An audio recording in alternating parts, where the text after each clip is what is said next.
I welcome all the dignitaries on the dais. Honorable Shri Chandrakant Patil, Minister of Higher and Technical Education, Government of Maharashtra. Shri Samir Somaiya, Chancellor, Somaiya Vidyavihar University. Professor V.N. Rajashekaran Pillai, Vice-Chancellor, Somaiya Vidyavihar University. I request Dr. Luvkush Dwivedi, Director of Ayodhya Research Institute, to be placed on the dais. I also request Professor Molly Kaushal, Director of National Mission for Cultural Mapping, to be placed on the dais.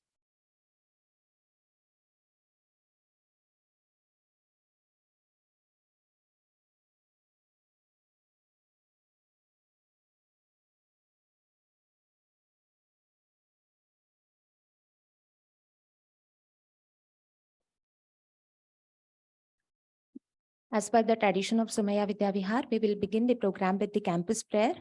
I request all of you to please rise for the prayer.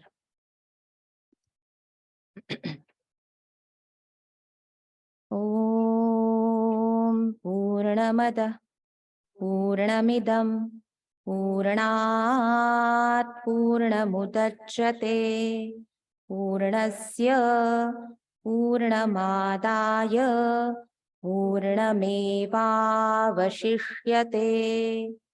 Om Ishavasya sarvam Yatkincha Jagatyam Jagat Tena Tyaktena Bhunjitha Ma Grudhakasya Svidhanam Mukam Karoti Vachalam Pangum Langhayate Girim Yatkrupatamaham Vande Paramananda Madhavam. Om Prano Devi Saraswati Vajebhirvajinivati Dhinamavitrayavatu.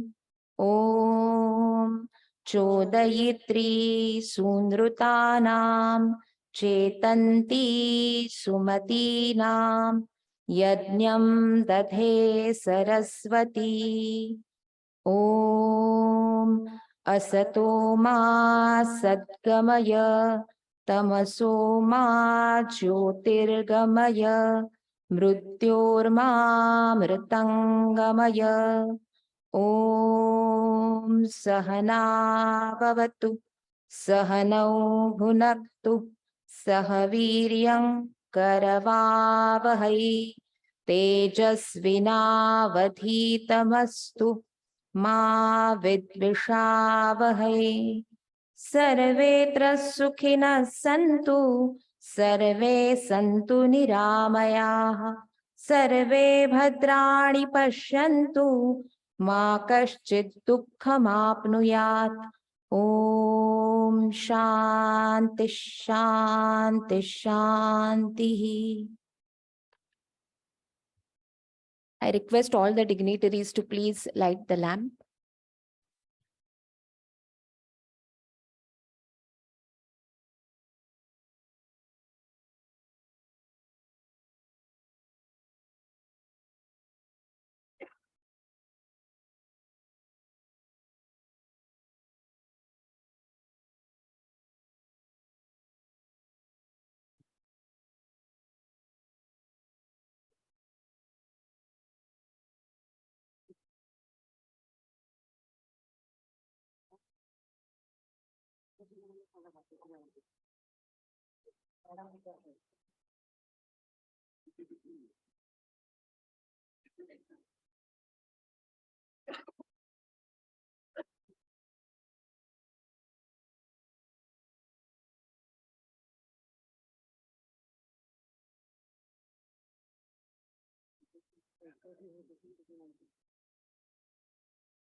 I request Professor Molly Kaushal to please join the dignitaries on the dais.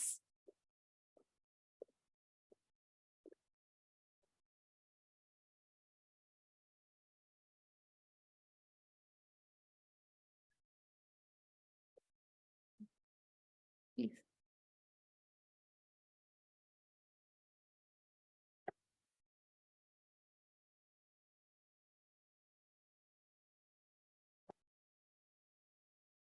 I request Dr. Rudraksha Sakrikar to present Sanskrit invocation.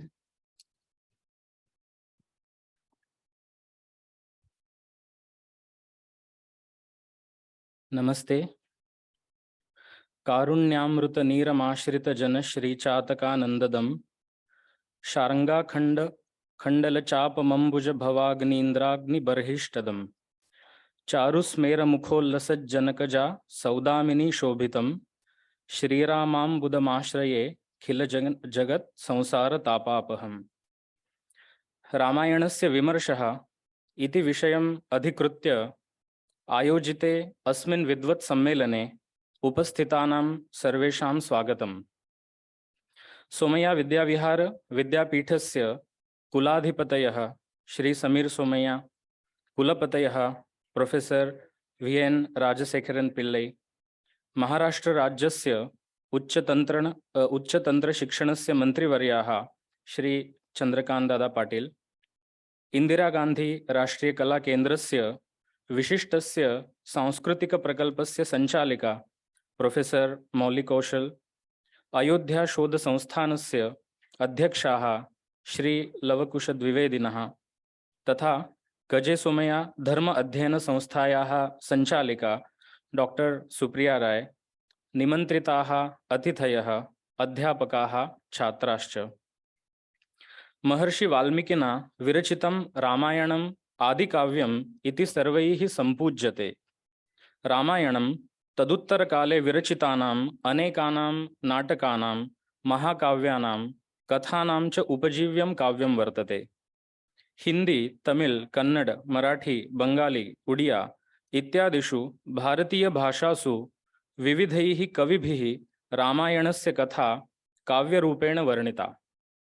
Burma, Indonesia, Cambodia, Laos, Sri Lanka, Nepal, Thailand, Malaysia, Japan, Mongolia, चीन इत्यादिषु राष्ट्रेषु अपि रामायणकथायाः अभिनवं स्वरूपं दृश्यते। रामायणस्य कथा सामान्यरूपेण प्रायः सर्वे एव जानन्ति, किन्तु तद्विशेषविषयाणां ज्ञानं तथा च तत्सम्बन्धि अप्रचलित अज्ञातविषयाणां च प्रकाशनं भवेत् इति हेतुना सम्मेलनस्य अस्य आयोजनं कृतम्। अत्र रामायणविषये गहनम् अनुसन्धानं कृतवन्तः विद्वांसः शोधपत्राणां प्रस्तुतीकरणं करिष्यन्ति। तेन निमित्तेन चित्रपटानां प्रदर्शनं, नाटकस्य मञ्चनं, छायाकला प्रस्तुतीकरणम् अपि भविष्यति। तत्सर्वं छात्रैः अवश्यं द्रष्टव्यम् इति आयोजकपक्षतः निवेदयामि। वाल्मीकीय रामायणं 24,000 श्लोकात्मकं विस्तृतं वर्तते, तथापि एकेनैव श्लोकेन रामायणस्य सारं संक्षेपेण उक्त्वा अहं विरमामि। आदौ रामतपोवनादिगमनं हत्वा मृगं काञ्चनं, वैदेही हरणं, जटायुमरणं, सुग्रीवसम्भाषणं, वालीनिग्रहणं, समुद्रतरणं, लङ्कापुरीदाहनं, पश्चाद् रावणकुम्भकर्णहननम् एतद्धि रामायणम्। नमो नमः। Dhanyavadaha. Thank you, sir. Now I request Dr. Supriya Rai, Director of Shri Samir Institute of Dharma Studies, to deliver welcome address.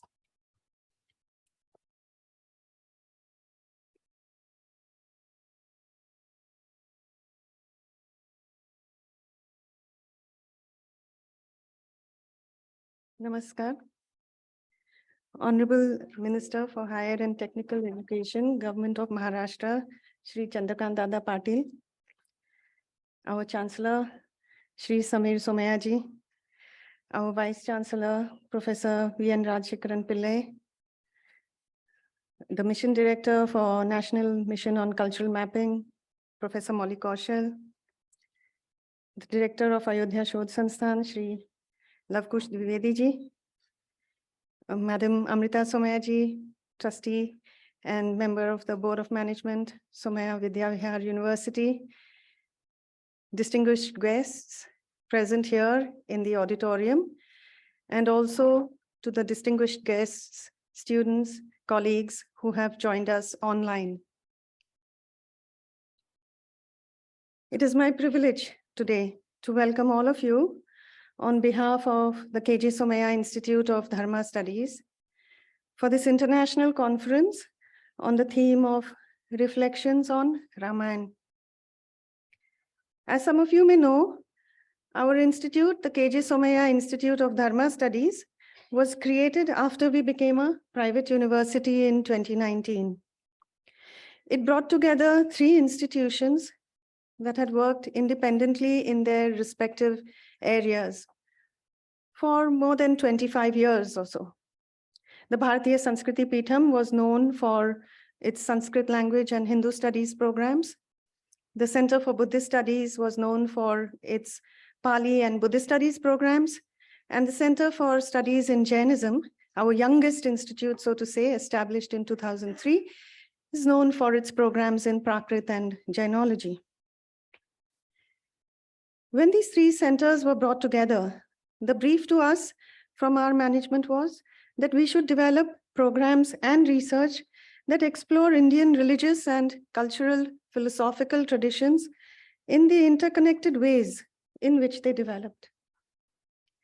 And so when we decided to organize our first international conference as the Institute of Dharma Studies, it was but natural for us to choose the Ramayana, because the Ramayana is an epic that connects. It connects us across time with ancient and modern forms. It connects us across genres with classical literary versions, rich folk traditions that then find expression in performance and in art. Building connections, crossing boundaries, the Ramayana takes us across all the divides, whether they be geographical, religious, linguistic, and caste. For this conference, we have brought together scholars who will present on the Ram Katha in its rich manifestations in the northeastern states, in Kerala, in Tamil Nadu, and of course, in our very own Maharashtra. We will hear scholars present on the Ramayana as it was preserved in Thailand, in Laos, and Cambodia. Scholars will also lead us through the Jain Ramayana and the interest the Ramayana evokes in Islamic traditions in South Asia. We have papers also that dwell on the art that was inspired by this fabulous epic. To truly bring home all of this diversity which the Ramayana inspires in our collective imagination, apart from the academic sessions, we have included performances of classical and folk forms, as well as film shows. We have an exhibition that showcases the Ramayana in different parts of our country, and also the folk forms which are related to puppet theater. Do take your time and visit these. We hope these sessions will encourage reflection on how narratives travel and how culture is formed through interconnections and through confluences. We hope that these 3 days will bring about a deeper understanding of our shared humanity, transcending borders, imagined borders of language, form, religion, region, and caste. And so once again, I welcome all of you to this international conference on reflections on Ramayana. Thank you. Thank you, Madam. I request our President, Chancellor, Somaiya Vidyavihar University, Shri Samir Somaiya, to felicitate Honorable Minister Shri Chandrakant Patil, Minister of Higher and Technical Education, Government of Maharashtra, with the token of our gratitude.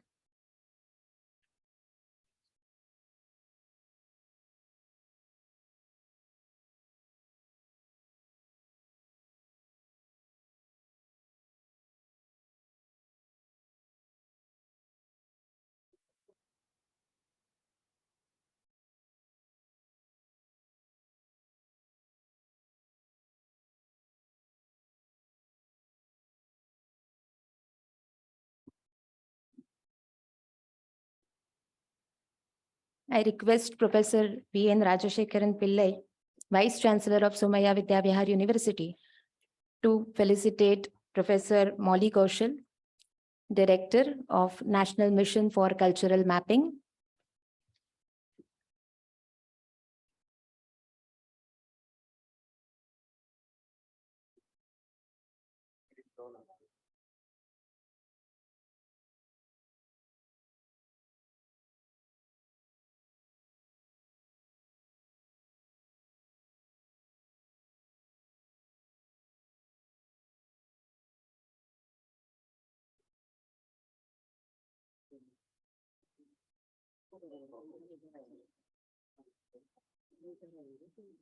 I request Dr. Supriya Rai, Director of KJ Somaiya Institute of Dharma Studies, to please felicitate Dr. Luvkush Dwivedi, Director of Ayodhya Research Institute.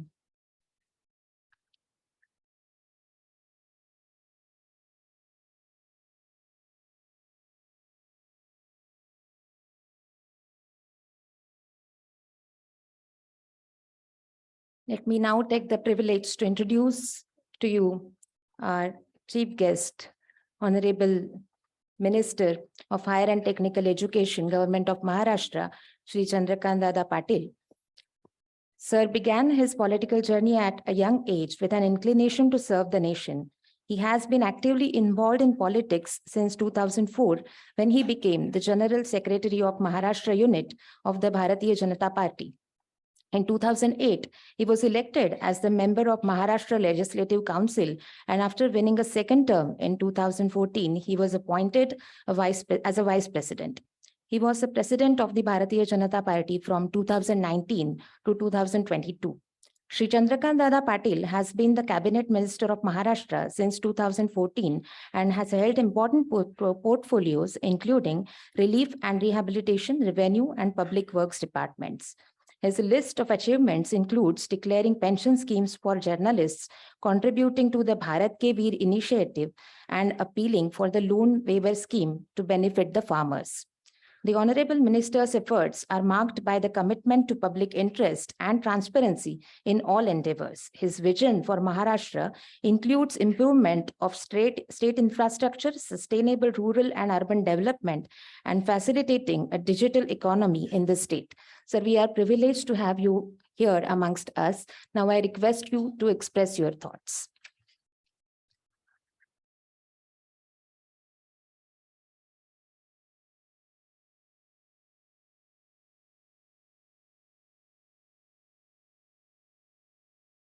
KJ Somaiya institute of Dharma studies, इनकी ओर से एक बहुत ही unique, मेरे लिए नया, मेरे लिए इंस्पायरिंग ऐसा प्रोग्राम 3 दिन के लिए शुरू होने जा रहा है, an international conference on reflections on the Ramayana. मैं मेरे छोटे से भाषण में मुझे ये क्यों अपील हुआ ये बताऊंगा। तो ये नया स्वायत्त विश्वविद्यालय अब शुरू हुआ है और उसके कार्यक्रम में मंच पर उपस्थित इसके चांसलर है, जिस फैमिली से हमारा बहुत पुराना रिश्ता है, ऐसे समीर सोमैया जी, जिनके पिताजी शांतिलाल जी सोमैया ये समाज के सभी वर्गों को, सभी संगठनों को काफ़ी आर्थिक मदद करते थे। और आर्थिक मदद की लोगों की कल्पना, कोई गणपति मंडल आया तो 11 रुपए देना, ऐसी उनकी नहीं थी। वो काम को पूरा समझते थे और काम में बड़ा हिस्सा लेते थे कि भाई ये इतना बड़ा काम है तो चलो मेरा 10% इसमें लो। तो ऐसा बहुत अच्छा रिश्ता इस फैमिली के साथ मेरा है। एक याद मुझे है कि इनका जो मेडिकल कॉलेज का ग्राउंड है, जो कई प्रकार के सभाओं के लिए जाता है, मैं जिससे बड़ा हुआ ABVP, अखिल भारतीय विद्यार्थी परिषद, उसको 50 साल पूरे होने के बाद एक अधिवेशन था, 25,000 लोग आने वाले थे। तो इनके ग्राउंड पर एक 25,000 लोग 3 दिन रहे, ऐसा एक शहर बनाना था। तो उसके लिए मुझे असाइन किया गया। तो मैं 1 साल टेंट लगाकर इस ग्राउंड पर रहा हूँ और इतना जंगल था कि हर रोज कोई ना कोई नई दिक्कत वहाँ आती थी। यहाँ 25,000 लोगों को काफ़ी हो इसलिए एक वाटर टैंक बनाया था, वो अचानक फूट गया। और सब चिंता में थे कि अब क्या होगा, लेकिन ऐसे सारे कामों पर परमेश्वर का आशीर्वाद रहता है, तो पूरे 25,000 का अधिवेशन पूरा हुआ। तो आज इस कैंपस में आने के बाद मुझे उसकी याद आई। तो ऐसे समीर सोमैया जी, मंच पर उपस्थित लवकुश द्विवेदी, मोली कौशल, राजशेखरन पिल्लई, सुप्रिया राय, मंच पर उपस्थित, मंच पर विराजमान सारे मान्यवर, और इस यूनिक कार्यक्रम में उपस्थित अलग अलग स्तर के लोग होंगे। कुछ इसमें पार्टिसिपेट होने के लिए आए होंगे डेलीगेट्स, फिर कुछ यह कार्यक्रम सुनने के लिए आए होंगे ऑडियंस के रूप में। तो ऐसे सारे इस सभागृह में उपस्थित बंधु और बहनों, जब मैं कैंपस में आया और ये बताया गया कि आधा घंटा कैंपस घूमना है, तो घूमने की शुरुआत करते वक्त ही ये जो धर्म स्टडीज है इसके बारे में बड़ी चर्चा मैंने की, क्योंकि मैं एट द एज ऑफ, मैं सिद्धार्थ कॉलेज का विद्यार्थी, basically I am from Mumbai, King George मेरा स्कूल है। तो कॉलेज लाइफ में मेरा ABVP, it is related to RSS, Rashtriya Swayamsevak Sangh, इससे संबंध आया, जिस संगठन में जिंदगी के कुछ साल बिना वेतन संगठन के वृद्धि के लिए देने होते हैं। वो पूरी सन्यासी परंपरा है, सन्यासी के सारे नियम उसमें ओबे करने होते हैं। सिर्फ कॉलेज विद्यार्थियों का संगठन करना होता है, इसलिए नॉर्मल ड्रेस पहनना, अदरवाइज गेरुआ न पहनते हुए सारा सन्यासी धर्म को अप्लाई करना, ऐसी जिसको समझने के लिए कहते हैं कि ये पूर्णकालिक है, is a full time worker. तो सिद्धार्थ में पढ़ते पढ़ते, कार्यक्रम करते करते, पालघर जिले के, उस समय ठाणे जिला एक था, पालघर जिले के ट्राइबल बेल्ट में 3-3 दिन के शिविर लगाते लगाते मेरे मन में भी यह भावना आई कि कुछ साल मैंने भी संगठन के लिए छोड़ना चाहिए। मेरे पिताजी यहाँ मफतलाल मिल में मजदूर थे, तो वो तो राह देख रहे थे कि कभी बेटा बीकॉम होएगा और अपना सर्विस करके मेरा घर चलाएगा। और अचानक मैंने उनको बताया कि नहीं, मैं 2 साल संगठन के लिए घर छोड़ रहा हूँ। तो बड़ा हल्ला गुल्ला हुआ, ये क्या विषय होता है, इसमें कितना तनख्वाह मिलेगी, फिर आप शादी कब करेंगे, ये वो। तो मैंने सारा समझाया, और कभी कभी माता पिताजी न समझते हुए भी, अभी ये मानने वाला नहीं तो करो, चलो भाई 2 साल के बाद वापस आओ। तो लेकिन 2 साल के लिए निकला मैं, 13 साल के लिए घर के बाहर रहा।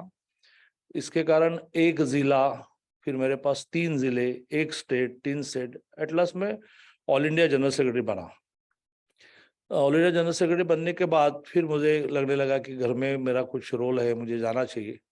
और फिर मैंने निर्णय किया कि मुंबई में नहीं रहेंगे, क्योंकि वो मिल वर्कर्स के एरिया में हम रहते थे, तो अभी सीधा अपने गांव जाए, इसलिए मैं कोल्हापुर जिले में गया। और now I am known, basically I am from Kolhapur, but basically I am from Mumbai.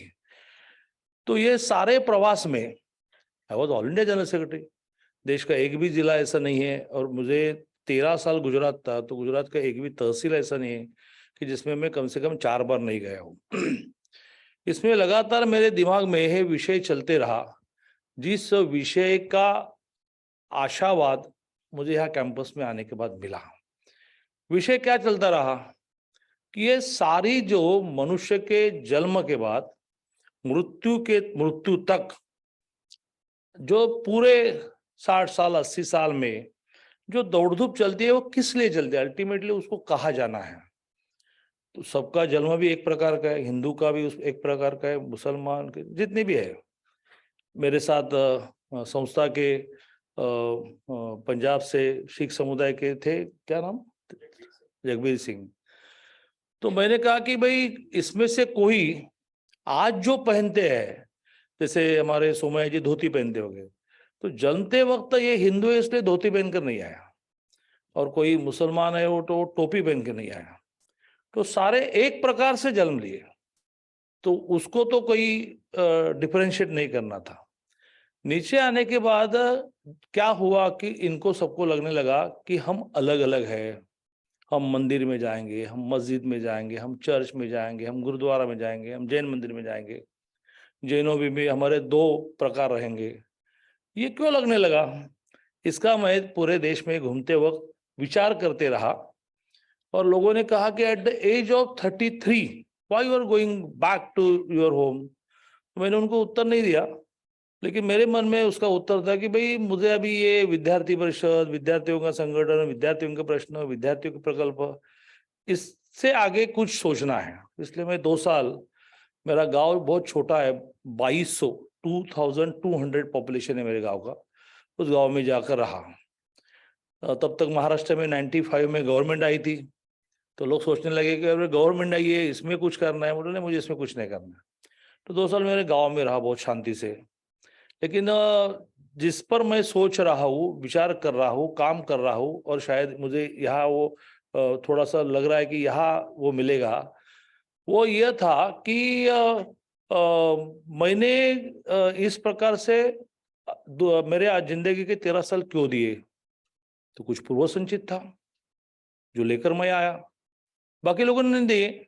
मेरे स्कूल में पढ़ते थे, कॉलेज में पढ़ते थे, विद्यार्थी में काम करते थे, तो चंद लोगों ही बाहर निकलते, कुछ 2 साल करते, कुछ 13 साल काम करते, होल लाइफ करते, इसमें होल लाइफ करने वाले भी है। तो मैंने एट द एज ऑफ 33, जब मैं ऑल इंडिया जनरल सेक्रेटरी था, लोगों को लग रहा था कि 95 में सरकार आई तो अब सरकार में जाइए, तब मैं चिंतन करने के लिए गया मेरे गांव में। लेकिन पूर्व संचित ऐसा था, 2 साल में सब पुरसे मुझे पकड़ कर लेकर आए और मुझे MLC बनाया, फिर MLA बनाया, फिर एक डिपार्टमेंट का मिनिस्टर बनाया। 1419 मेरे पास 8 डिपार्टमेंट है। आई वॉज नंबर 2 इन महाराष्ट्र, क्योंकि महाराष्ट्र में विधानसभा के जो इंचार्ज होते हैं वो मुख्यमंत्री बनते हैं, और विधान परिषद अपर उसका जो प्रमुख बनते हैं वो नंबर 2 पोजीशन पर रहते हैं।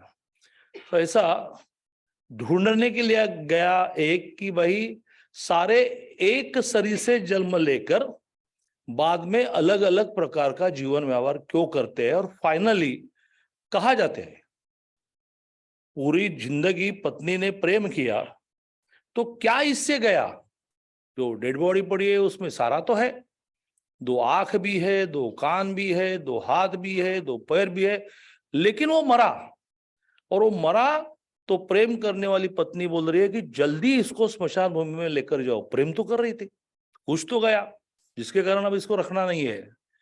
तो क्या गया और कहा गया, और फिर से वो जन्म ले रहा होगा, तो वो कौन तय करता है कि अब इसने कहा जन्म लेना है।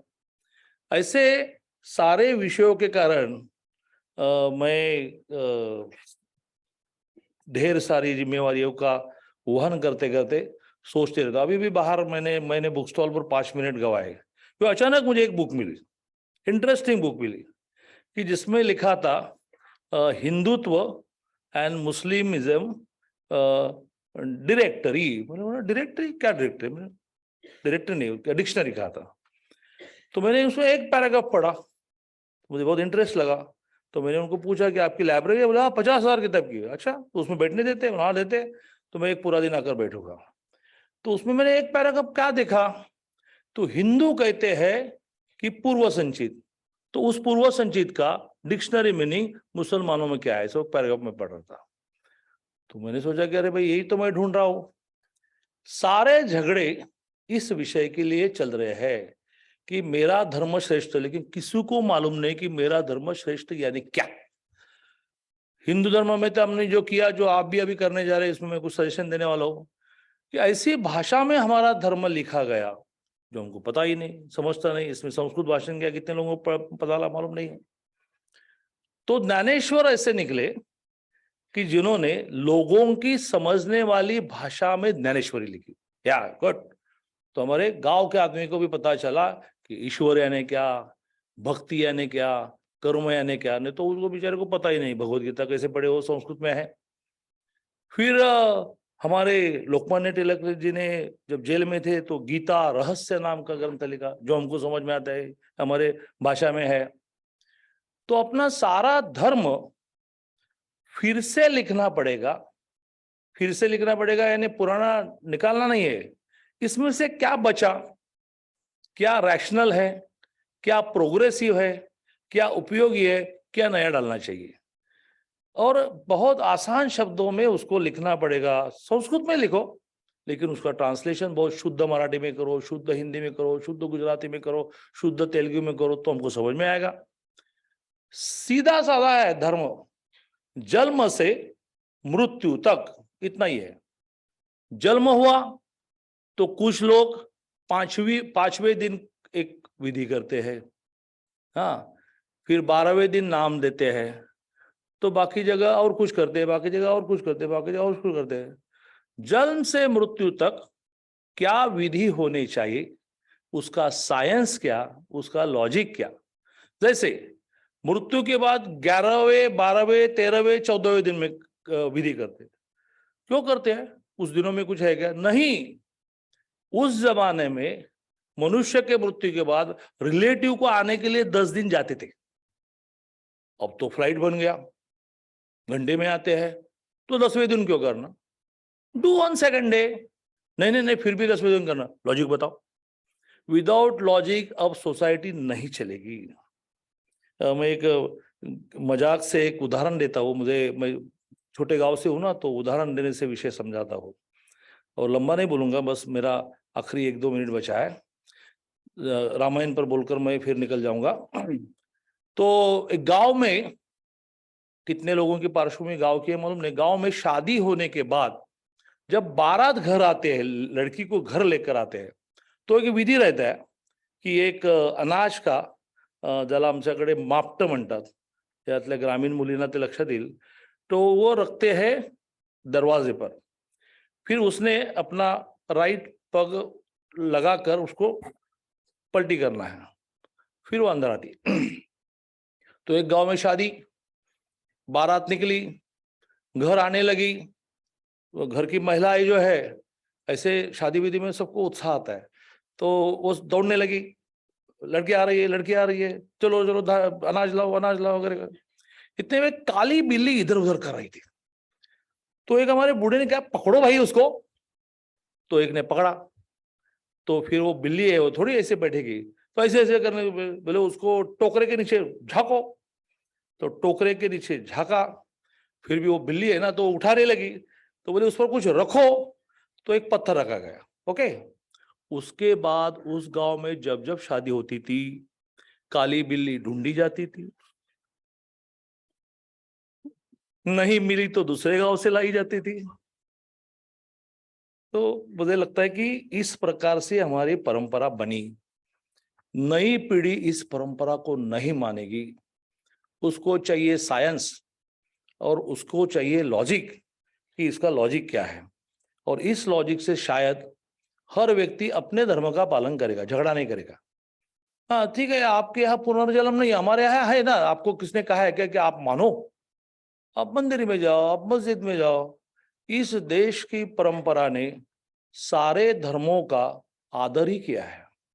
राजाओं ने प्रार्थना स्थल के लिए जगह दी है और बहुत रेस्पेक्ट दिया है कि हम इसको अपनाएंगे नहीं क्योंकि हम हिंदू है, लेकिन आप करो करो, अरे इनको जरा मस्जिद ठीक बना के दो। ये परंपरा रही, अब लगे झगड़े करने। तो मुझे लगता है कि इसलिए ये धर्म स्टडीज, के Somaiya institute of Dharma studies का बहुत महत्व है। तो आखिरी में रामायण, तो ये रामायण वाले विषय भी यही है कि कुल मिलाकर 5000 साल का इस देश का इतिहास ऐसा माना जाता है। उसमें से 0 to 2023, ये 2023 साल हुए ऐसे हम मानते हैं, क्योंकि उसका इतिहास है। कल ही छत्रपति शिवाजी महाराज हो गए, लोकमान्य तिलक हो गए, शाहू महाराज के साथ काम करने वाले कई लोग मिलते हैं, तो बोलते हैं कि ये 2023 साल हुए हैं। उसके पहले के 3000 साल को बोलते हैं पुराण। हुआ है कि नहीं मालूम नहीं, लेकिन फेथ रखते हैं, विश्वास रखते हैं।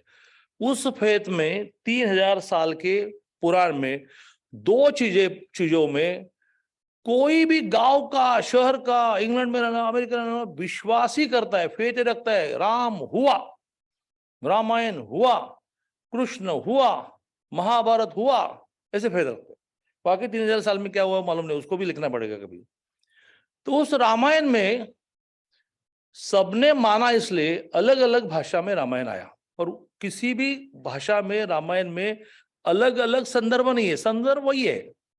वो राम, रावण, सीता, ऐसा नहीं है कि किसी एक भाषा में राम और कोई लिखा गया, तो राम और सीता ही लिखी गई।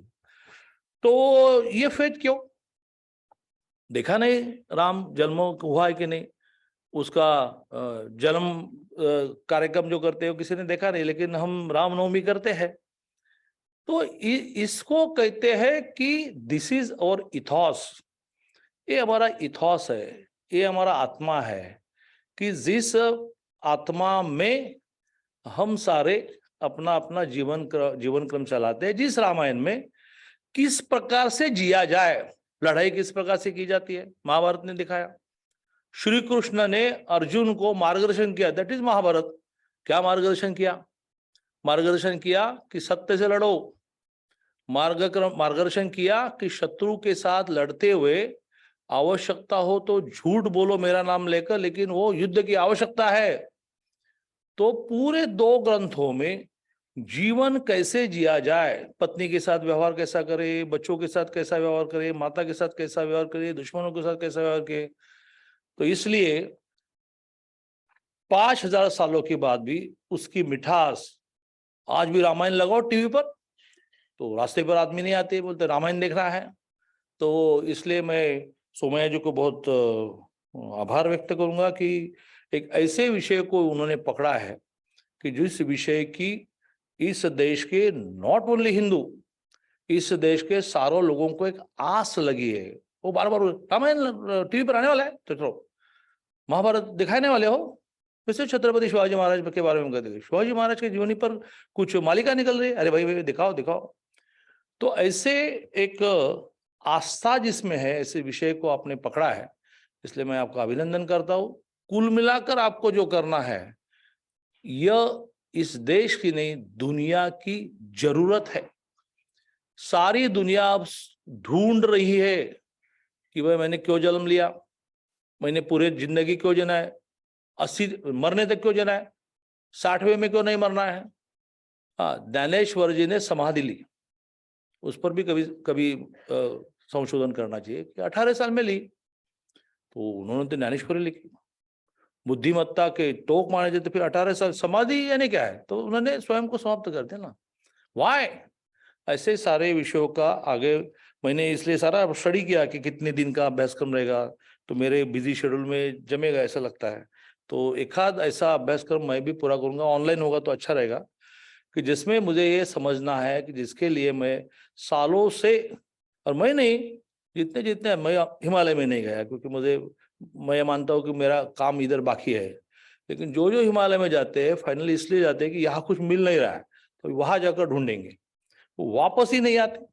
तो उन्होंने ढूंढकर आकर लिखना पड़ेगा कि हमको क्या ध्यान में आया, परमेश्वर दिखा क्या, वो कैसा था, वो क्या करता है। वो 800 करोड़ की दुनिया का खेल खेल रहा है। Why he is playing the game, बार बार जन्म बार बार मरण क्यों कर रहा है। 800 करोड़ में से एक आदमी भी, एक सरिसा नहीं, यहाँ कितने लोग बैठे हैं, कोई है क्या कोई जो बोले अरे मेरे जैसे दिख रहा है, नो। 800 करोड़ लोगों को अलग से बनाना, वो कितना बड़ा मूर्तिकार है। और ये मूर्ति एक स्पर्म से बनती है जो आग को भी नहीं दिखती है, माइक्रोस्कोप के लिए आता है स्पर्म, जिससे बनता है 100 kg वाला पुरुष, 100 kg वाला आदमी, पुरुष महिला जो भी, तो है तो स्पर्म, उसमें ही हाथ है, पांव है, आंख है, कान, सारा उसमें, लेकिन वो ऐसे ऐसे ऐसे ऐसे ऐसे ऊपर आता है। 9 महीने लगते हैं, फिर पहले छोटे होते हैं फिर बड़े होते हैं। What is the science, what is the logic, इसका चिंतन यहाँ हो। इसलिए जब से मैं शिक्षा मंत्री बना तो लगभग 20-22 नए यूनिवर्सिटीज को परमिशन देने को, मेरा स्वभाव बहुत लिबरल है कि अच्छा काम करते चलो परमिशन लेकर जाओ, लेकिन जब ये मिले तो मैंने इंटरेस्ट लिया। शायद 6 महीने में 3-4 बार हम मिले हैं। खूब शुभकामनाएं देता हूँ, और फिर आऊंगा तो विद्यार्थी के रूप में आऊंगा।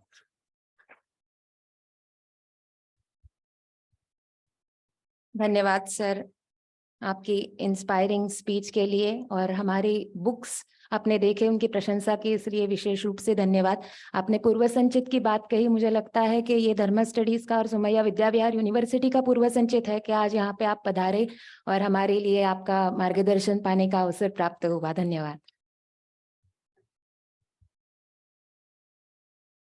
Before we proceed further in the program, there are two journals by Central Sanskrit University. उनके इस साल के इश्यूज का विमोचन यहाँ पर माननीय मंत्री जी के हाथों हो, ये हम सबकी एक इच्छा थी. So I invite Dr. Lakshminivas Pandey, Director of Mumbai Center of Central Sanskrit University, and Dr. Bodh Kumar Jha, Head of Department of Grammar, Central Sanskrit University Center, Mumbai.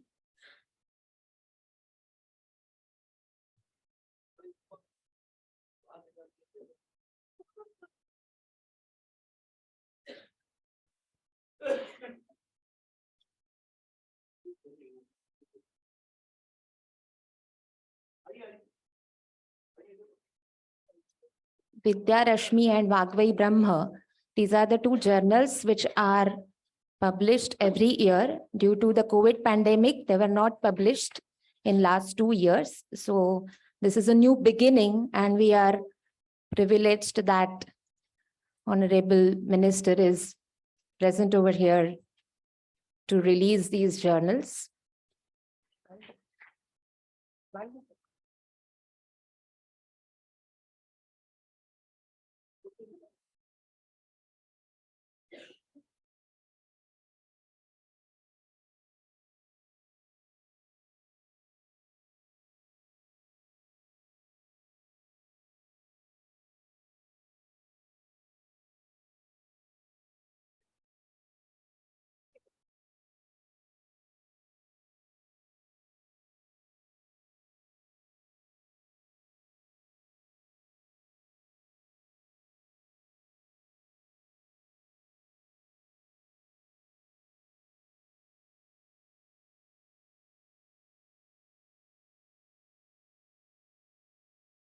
Thank you.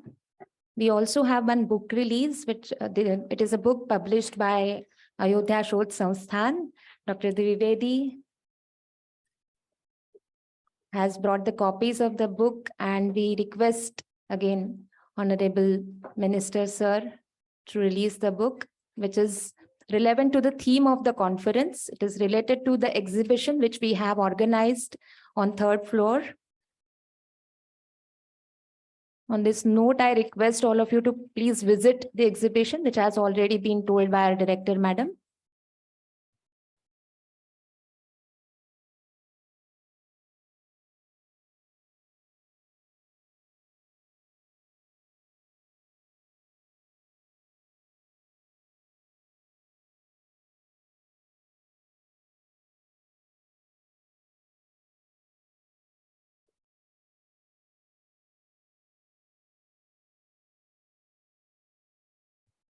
Before I request our Honorable Chancellor, Somaiya Vidyavihar University, Shri Samir Somaiya, to deliver the presidential address, I would like to introduce him in brief.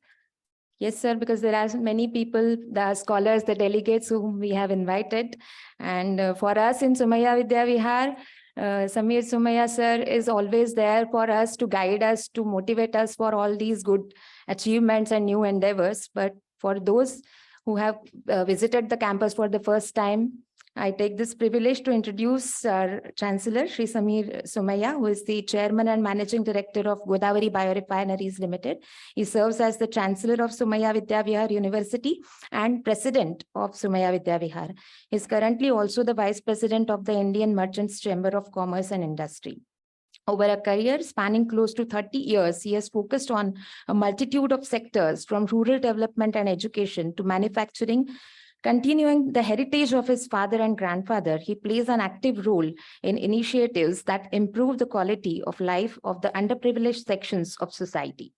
Under his guidance, institutions under Somaiya umbrella manage over 30 educational institutions, including Somaiya Vidyavihar University, extending from elementary education to the PhD level in diverse areas such as medicine, engineering, arts and science, management, sports, religion, vocational studies, education, and languages. There are almost 40,000 students and 1,300 faculty members in Somaiya Vidyavihar. The institutions strive to become world-class, that are global in the reach of their ideas and universal in their service. Shri Samir Somaiya is a proponent of holistic education and believes in its power to change lives. An alumnus of Cornell University with a master's in chemical engineering and MBA, he also has a master's in public administration from Harvard University. He has won several awards for his contribution. Now I request Shri Samir Somaiya to deliver presidential address.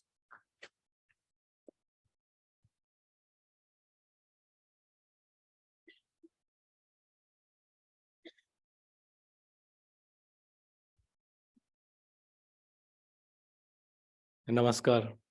मंच पे विराजमान श्री चंद्रकांत दादा पाटिल, नमस्कार। बहुत अच्छा लगा आप आज आए। मौली कौशल जी, लवकुश द्विवेदी जी, हमारे वाइस चांसलर राजशेखरन पिल्लई और सुप्रिया राय। सर, हमारा मोटो, हमारी विद्याविहार संस्था दादा ने चुना था ज्ञानादेव तु कैवल्यम, यानी ज्ञान से कैवल्य की प्राप्ति। तो ज्ञान क्या है और कैवल्य क्या है? आपके शायद बात में यही थी कि ज्ञान और कैवल्य ये दोनों क्या हैं। तो विद्या विहार इस जगह का नाम है।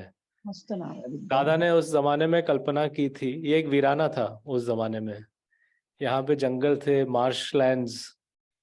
दादा लोग बना रहे थे। So I know we have a guest from Panama, so I'm speaking a little bit Hindi and a little bit of English, so we can understand, sir. Also, so I'll mix. Panama University. हमको वैसे हिंदी भी अच्छी लगती है, तो दोनों में करेंगे थोड़ा mix match. But it was दादा thought of creating a Vidyavihar, जहाँ पे knowledge का एक oasis बने, refuge बने, एक विहार बने. और तो विद्या क्या माने पहले, और किस चीज से मोक्ष और किस चीज से हमें मुक्ति मिले. तो पहले तो दादा की चीज ही मुक्ति गरीबी से भी मिले. You know, you get free from poverty. That is also a mukti. Next is also mukti from small mindedness, जो संकुचित सोच होती है लोगों की, उससे भी किस तरह से मुक्ति मिले. और शुरुआत उन्होंने यहाँ पे K J Somaiya college of arts and science. उसके बाद एक तरह से अगर मैं सोचूं तो शुरुआत एक्चुअली 1942 में एक स्कूल से शुरू की in rural Maharashtra, Kopargaon taluka. The first school he started was in 1942. 1939 he established Godavari Sugar Mills. 1942 was his first school. And his whole idea was, उन्होंने इतनी पढ़ाई की नहीं थी. 6th standard is all he studied. Bharda High School, you will know, sir, Bharda High School. But his thought was कि society has given him much. So समाज ऋण चुकाना चाहिए. समाज ऋण किस तरह से? विद्या देने से और शायद आरोग्य भी हो, क्योंकि उनके शुरुआत के जीवन में उनकी माँ बहुत, उनकी जो 3 साल की उम्र थी तब उनकी माँ गुजर गई. उनकी शादी के 1 साल के बाद उनकी पहली बीवी गुजर गई, और उनकी जो पहली बेटी थी लीलाबेन, उनको भी मेनिंजाइटिस हुआ था. तो उन्होंने शायद गरीबी का और दर्द, दो माने जो रोग होते हैं उसका काफी, और विद्या माने विद्या ना होने से ये काफी करीबी से he saw and he experienced poverty, lack of health care, and so he developed and dedicated. He thought that he should spend his life he earned well. उनको चीनी उद्योग में सफलता प्राप्त हुई, तो उनको लगा कि समाज ऋण, his debt to society, he should repay by providing for education and healthcare. So later on, the growth of this campus represents also the growth of the country. 1942 is pre-independence, and then later on it is post-independence. There was a college of diploma in education, DEd, to create primary teachers. Polytechnic. Later on, the arts and commerce, arts and science separated into science, commerce. There were regulations. One college can only be this size. So then there came arts and commerce, science, commerce, and then came arts, science, commerce. So this is cause of regulation. Engineering, management, medicine. My father used to think that हमारे जो धर्म है वो, जैसे आपने बात की झगड़ों में शायद उलझ जाते हैं। लेकिन उनका ये कहना था कि ये धर्म इतने पुराने हैं और इतने सालों से टिके हुए हैं, तो इन धर्म में भी अच्छी बात होगी, सत्य होगा, जो हमारे कैंपस में ले आना चाहिए। So that is why he created the Bharati Sanskriti Peetham. Later on, he created the Center for Buddhist Studies and Jain Studies. And he established dialogue with Islam, dialogue with Christianity. And he was, when he passed away in Australia, he was in the process of starting dialogue with the Yahudi, yani Judaism. This is what he was also wanting to do. And so our education over here, sir, is to develop education that liberates, but it provides knowledge of past eternal truths and also the current science. Yesterday, for example, Nirmala Sitharaman in her budget spoke about agriculture. She talked about how to provide organic approach. जैसे हम हमारे संस्था में पंचगव्य जीवामृत पे काफी प्रयोग करते हैं, साथ ही साथ she talked about engineering colleges to work for precision agriculture. She talked about a digital infrastructure. This is stuff we want to do. Medicine के बारे में बात की sir. Yesterday in our K.J. Somaiya Institute Medical College, we opened a center for hematology and oncology to do work with blood disorders. उन्होंने sickle cell anemia की बात की.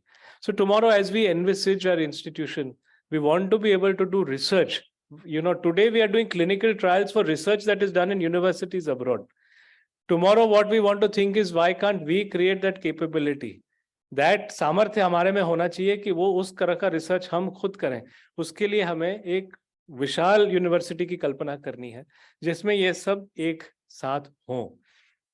हमें स्पोर्ट्स की बहुत रुचि है. मैं खुद स्क्वॉश खेलता हूँ बहुत, तो हमें स्विमिंग भी अच्छा मैं पसंद है स्विमिंग करना. योग करता हूँ. योग स्पोर्ट्स नहीं है, योग तो एक जीने मैंने एक, लेकिन हमें ऐसा लगा कि all our students should get experience to sports. I grew up as a member of a club in Mumbai. So I used to think that why should only people whose father has taken a membership get access to such good facilities? So my dream was, I will create better than the facilities that I was exposed to. And I am quite sure today, after the swimming pool also opens up, it is better than any club. And now in Kopargaon Taluka, sir, I am building another world-class sports center for the people of that area. वो हमारा, मैंने सबको ऐसा ये होना चाहिए, सबको ये मिलना चाहिए. Sir, we want to do experiential learning. If you come to our engineering college, you see our polytechnic, you see all our students, whether it is how do we make them make cars that race in Europe, or they make cars that race off-road cars, satellite भी बनाते हैं. So एक किस किस्म का हम उनको experiential learning कर दें. लेकिन बात आज रामायण की है, तो आपने ज्ञान से बात की शुरुआत की थी. तो पापा को बहुत था कि this education should come into our system. The way we are trying to work is, we are trying to create a timetable that is now common across the university and the colleges. Why?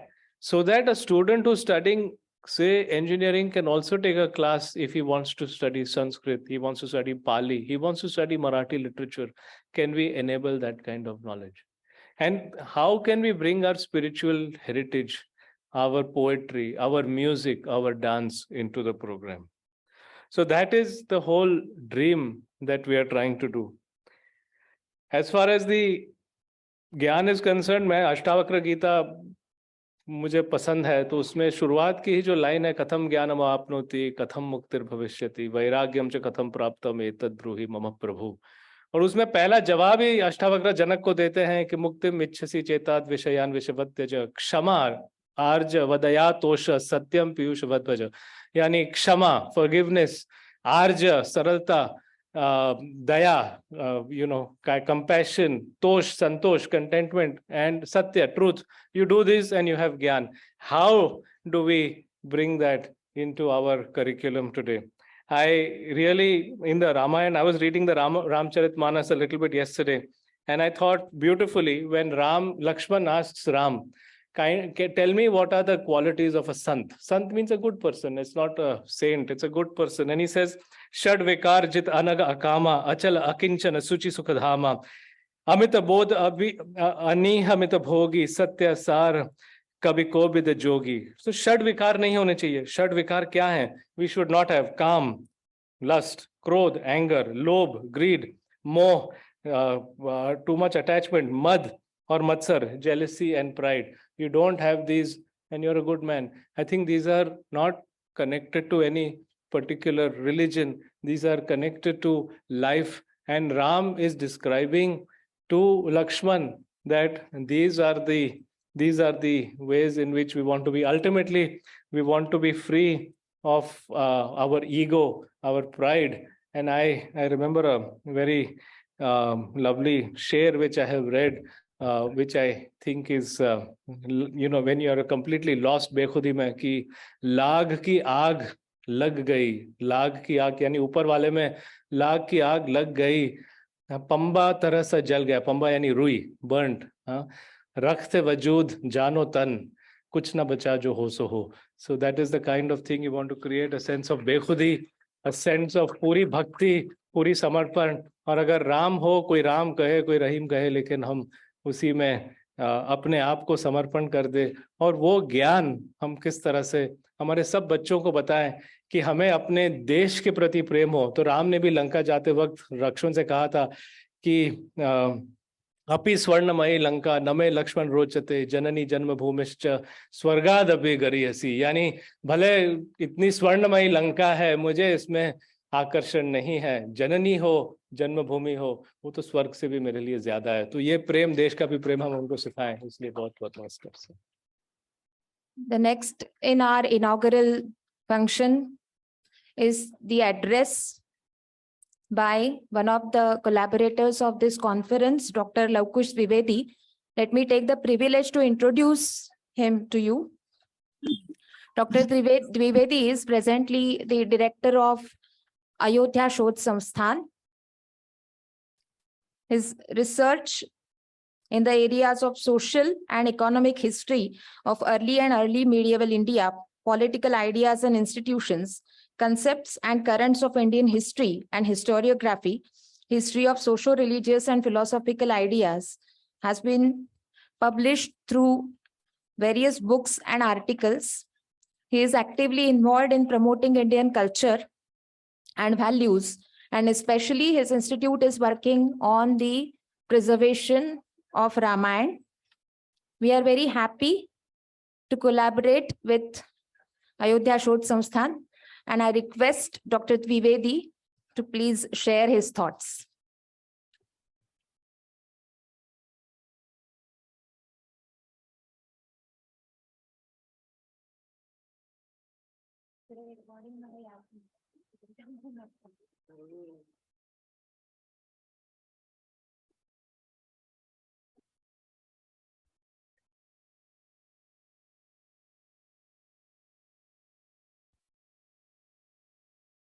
सभागार में उपस्थित सभी विद्वान वक्तागण, विश्वविद्यालय परिवार के सभी छात्र छात्राएं एवं शिक्षक शिक्षिकाएं, मीडिया साथियों,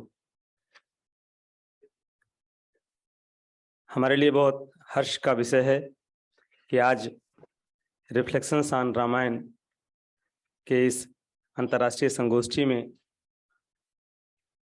मुझे यहाँ आने का अवसर मिला, और न केवल आने का अवसर मिला बल्कि संयुक्त रूप से इस संगोष्ठी का एक हिस्सा बनने का मौका मिला.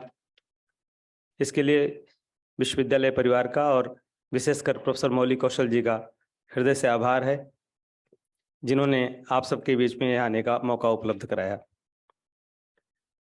मैं रामायण परंपरा पर कोई विशेष शोध कार्य आपके सामने नहीं रखना चाहता, क्योंकि इसके लिए बहुत बड़े बड़े विद्वान यहाँ पर हैं. हम अपने संस्थान के कुछ मूल उद्देश्यों की तरफ आपको आकृष्ट करेंगे और उसी के बहाने रामायण परंपरा की भी थोड़ी सी बात करेंगे.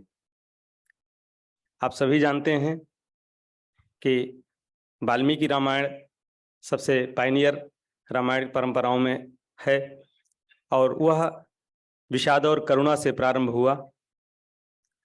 आगे चलते चलते अनेक रामायण और अनेक साहित्य काव्य लिखे गए, और निराला, गांधी तथा लोहिया तक आते आते राम का स्वरूप आप सबके बीच में जिस रूप में भी है वह आदर्श राम का है, वह एक मर्यादित राम का है, वह एक आस्था युक्त राम का है या एक सामान्य मानव का भी है, आदिवासियों के बीच के मित्र का है, सखा का है और योद्धा का भी है।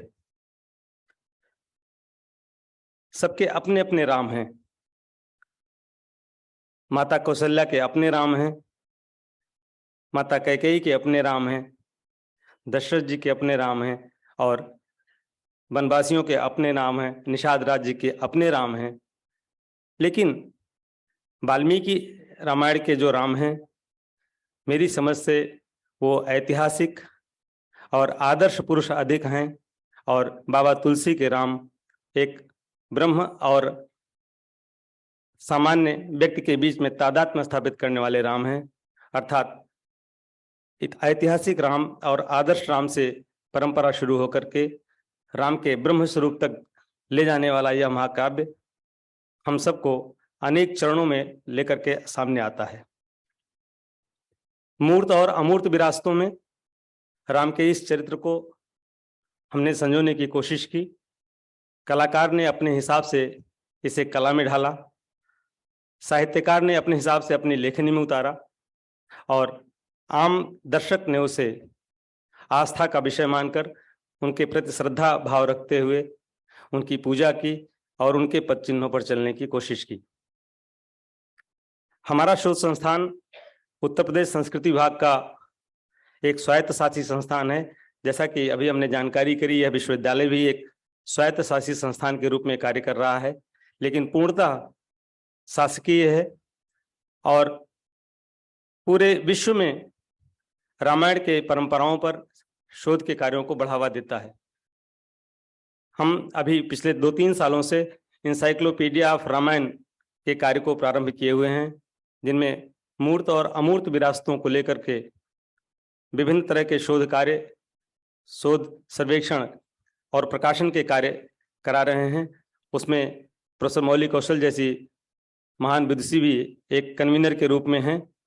हम चाहेंगे कि यह विश्वविद्यालय हमारे साथ मजबूती से जुड़े और हम ऐसे शोध कार्यों को, ऐसे प्रकाशनों को लेकर के आप सबके बीच में आएँ जो भावी पीढ़ी को भी आगे मार्गदर्शन प्रदान करे तथा हमारी रामायण परंपरा को आगे ले चल के एक ऐसे प्रतिष्ठित स्थान पर ले जाए जिससे वास्तविक सत्य सामने आ सके।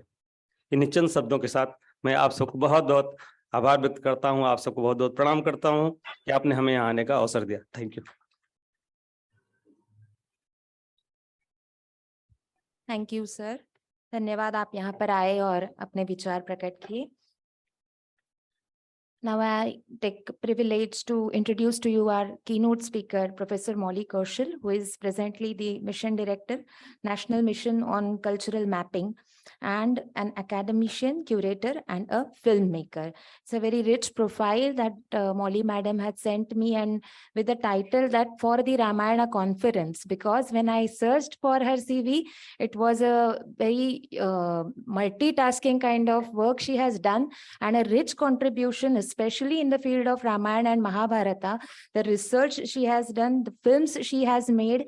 One of the films which also is being screened in our parallel sessions is directed by her, Leela in Kheriya, which focuses on the Ram Leela tradition in a particular region, which has won the Certificate of Excellence at Dada Saheb Phalke Film Festival and also has been screened in the Cannes Film Festival.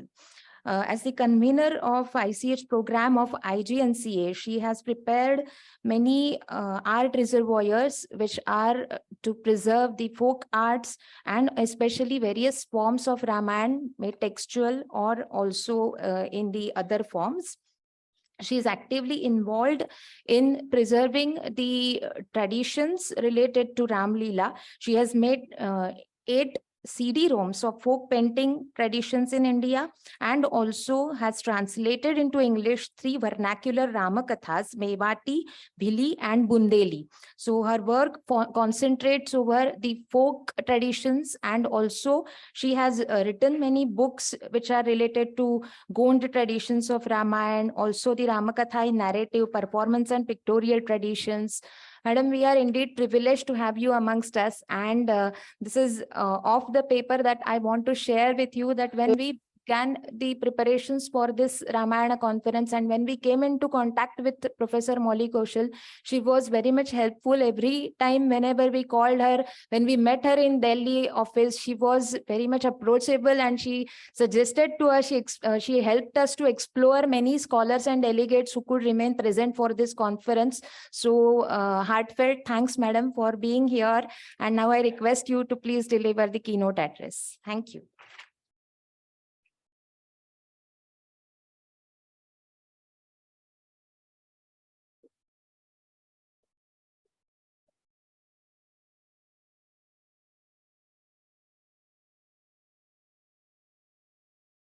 Thank you, Prachi, for the introduction.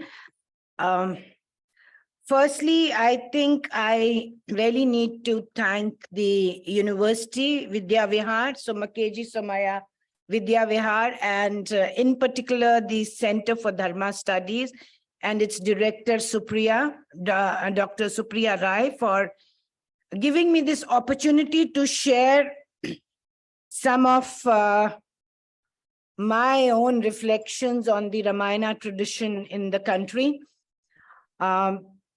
So thank you very much. And as I stand, you'll tell me I have half an hour. So 5 minutes before half an hour, so that I wind up. Because when I start speaking on the Ramayana, I don't know, I can just go on, and I'll also keep a watch on my clock.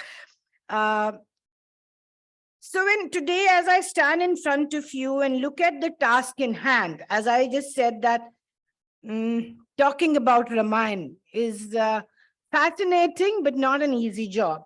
So my discomfiture definitely grows.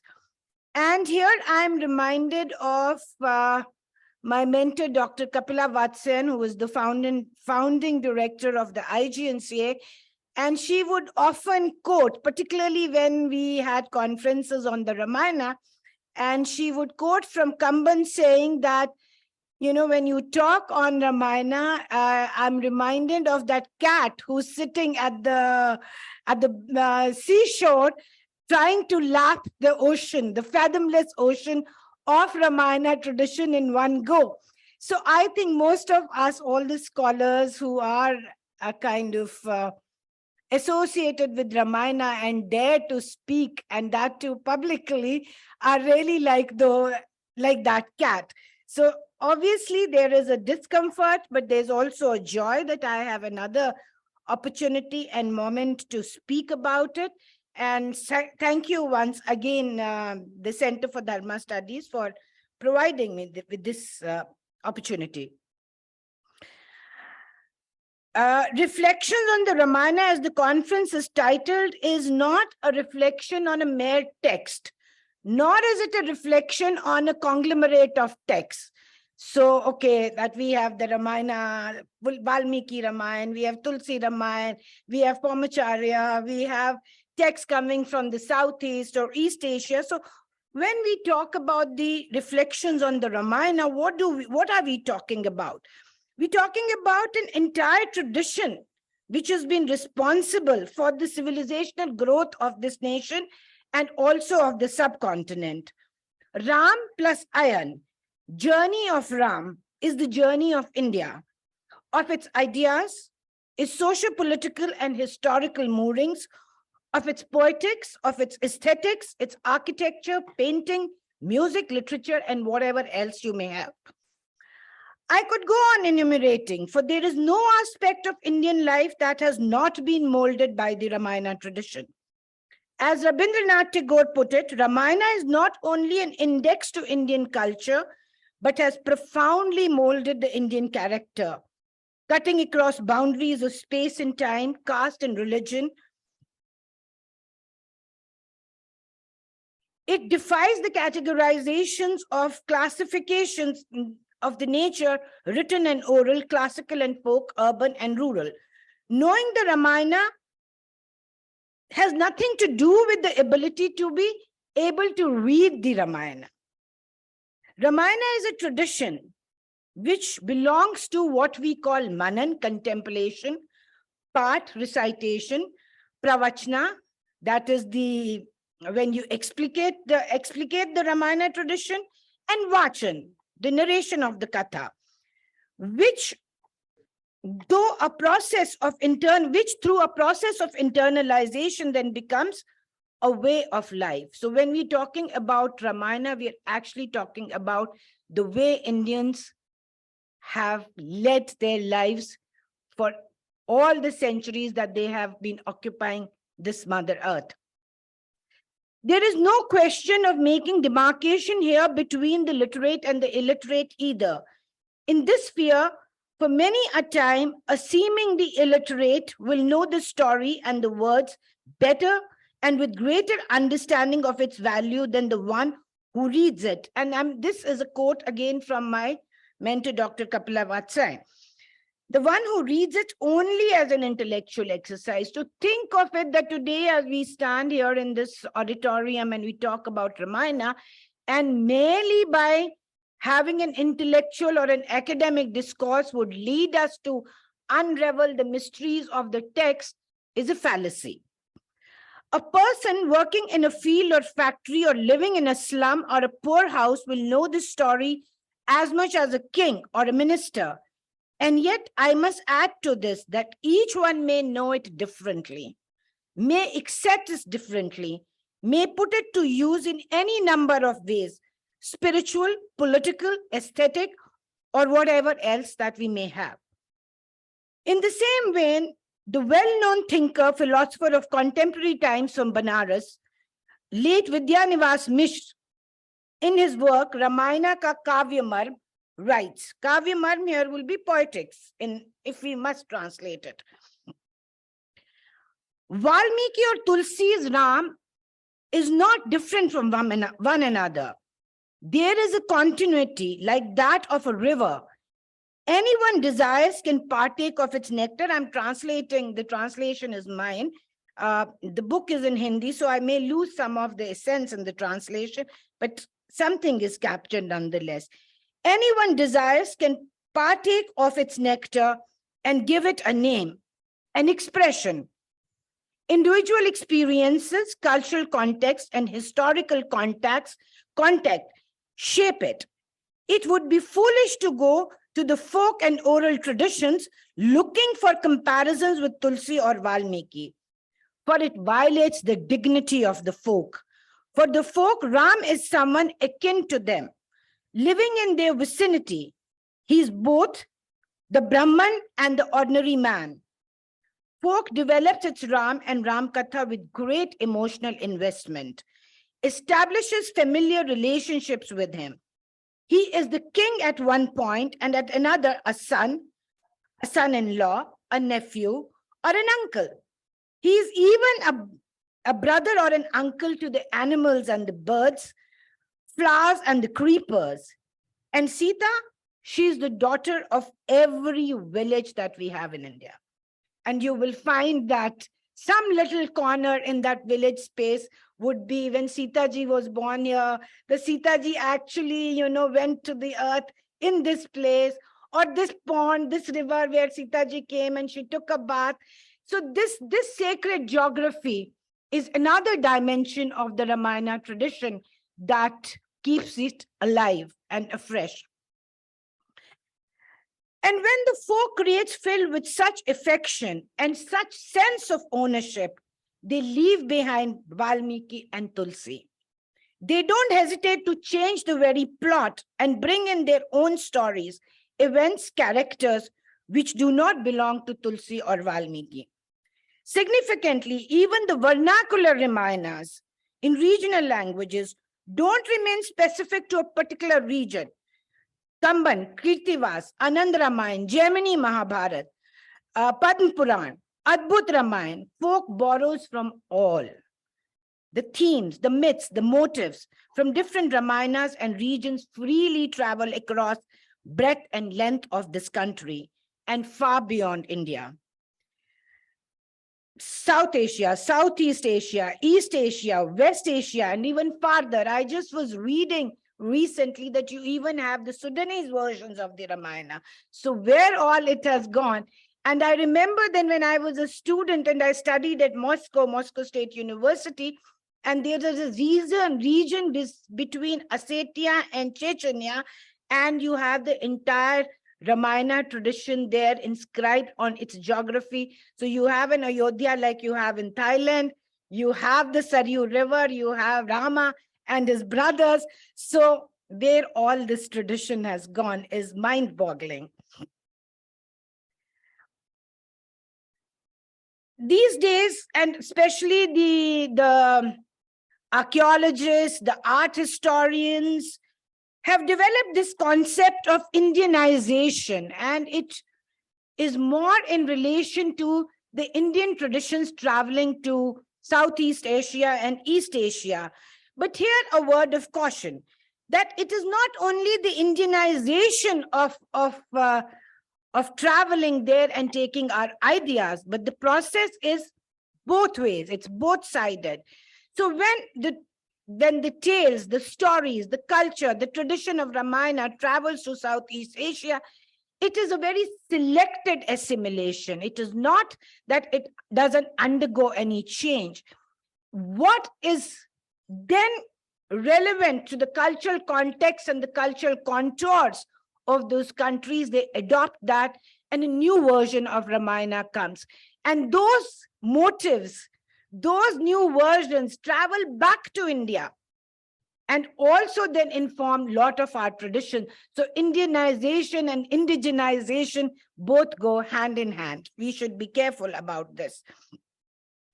As themes and motives develop in South Asia around Ramayana, adapted to their aesthetic, religious, and cultural canons, they do travel back to India as well. Merchants, traders, wandering mendicants, pilgrims, travelers took them to different corners, and the tradition of Ramayana became a perennial river. It is also a river with several ghats and ports, where different communities and regions meet in a spirit of give and take. Ramayana tradition continues to grow and flourish under such a milieu. No more an idea, no more a river, but an entire ocean, an entire civilization, and a civilizational discourse in the continent. Here I'm reminded of a well-known article, and why I wanted to bring this article of Sheldon Pollock, who talks about Ramayana and political imagination in India, looking at the entire Ramayana tradition as the cult of Rama. And his assertion that cult of Rama begins to develop in India only around the 12th and the 13th century. To be fair, he does say that literary traditions have developed much earlier than this. His focus are the grandiose temples and monuments built by the royalty and the kings. And here he misses a very important point. Latest scholarship has established that the construction of shrines was not the exclusive domain of the royalty, and kings and monarchs, traders, merchants, communities themselves built many of these shrines and collectively contributed to its upkeep, albeit small, even as small as enclosures in an open air. And as the communities and populations moved, many of these shrines were abandoned and fell to ruins. To look at India's history only from the prism of dynasties and reigns, only a partial understanding of a civilization that privileges the oral over the written, ephemeral over the permanence. The temples of Deoghar, Bitrigaon, Nachna are as important to the historical developments of Indian civilization as those of the Cholas and the Pallavas, the Pattadakal temple, Hampi, Belur, or elsewhere. Ram was known to India before Valmiki, and Narad attests to that fact. When he says that among the people of stories about the ideal king, the Rama stories are told and retold. Oral traditions of folk and tribal communities do not necessarily derive their repertoire from any textual tradition, and neither from Valmiki. It existed before him, and it continues to be composed till date. However, Valmiki's Adi Kavya was a watershed moment, as it became catalyst in production of multiple tellings of the Rama story, both in oral and textual streams. It was adapted, translated, and composed afresh in both Sanskrit and regional languages. Madhav Kondal's Ramayana is Assamese, Kamban Ramayana in Tamil, Kirtivasa's Ramayana in Bengal, Sarla Ramayana in Odisha, Torve Ramayana of Karnataka, Jagmohan Ramayana of Balram Das in Odisha. And apart from the entire tradition, which was the Adbhut Ramayana, the Adhyatam Ramayana, Anand Ramayana, Bhushundi Ramayana, and so on.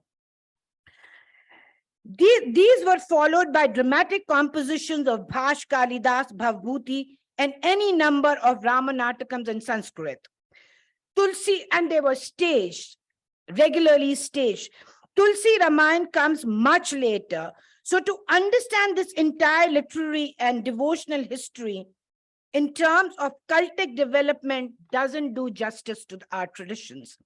Let us not forget the Buddhist and the Jaina traditions, and there are scholars I just met who are going to be discussing these traditions apart from the oral traditions. I have a constraint of time, and so I will not be able to elaborate. There is the entire performance tradition, then there's entire Ram Leela tradition, there's a puppet theater tradition, the mass tradition, and we have some of the scholars who would be showing their films on mask and puppets, and so I think I can well afford to skip this part of my talk and go further. So what would then, if I'm skipping all that, what would I like to concentrate on?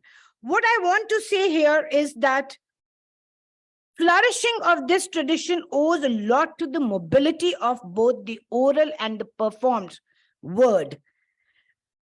Oral itself as performance, verbal, and then you have the entire enactment scene. So this is what is keeping this tradition alive. Even if we remember Valmiki, what does he do after he's finished the Ramayana? He doesn't keep it in a desk, he doesn't send it to a printing press, or he doesn't call scribes and say, start making copies of it. He gives them to Love and Kush and says, go and perform, go and sing the tales of Rama. So unless you had these bards, the Kushi Lavas, the tradition would have become static, kept in a book and read maybe, but we don't, as I said, we don't read the Ramayana, we internalize it. And we internalize it through performance, whether we're performing ourselves or we're watching someone perform, whether it's a Kathavachak, whether it's a Vyakhyakar, whether it is a Nartak, or whether he is just in the temple, the Ramayani, who is doing the part, or we do the Navparayan part. So there was this conference in which Paula Richmond, the writer of many Ramayanas, was present, and in a very patronizing way, she told the scholars, students like you must read the Ramayana. I said, no one in India reads the Ramayana. It's not a novel to be read. It is something, it is a treatise to which India lives by. So that's the difference when an outsider looks at the tradition, because they are bound by their generic and discipline boundaries. And Ramayana cannot be bound by any one of these disciplines or genres. So that's where the difference lies. And here again, I would like to, quote Vidyanivas Mishra that I pointed out. In India, when a child, and why I say so, and it's not a statement that I'm making against the rich scholarship that has come to us through the West. With due respect to that tradition, I also want to point out some other traditions.